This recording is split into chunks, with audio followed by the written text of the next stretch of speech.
If you want to enable or disable app notifications on a Motorola signature, what you need to do is you need to go to settings. Over here in settings, we should be able to go to notifications. There we go.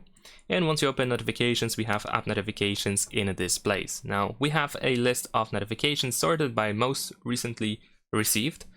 And we can also switch the sorting to, for example, all apps. So you have alphabetical order.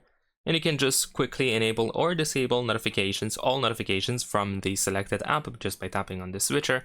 But what you can also do is you can tap on the app itself in order to also, of course, find that option. But also we have some additional categories, for example, that we can manage. So if there is like a very specific notification that is being received from the app that you receive and you want to turn it off, for example, then you can do so over here quite easily. And in some other cases, you might also find additional settings in the app. So sometimes apps can have like additional notification settings inside them, so you can jump into those settings from here. And that is pretty much it. Leave a like and subscribe.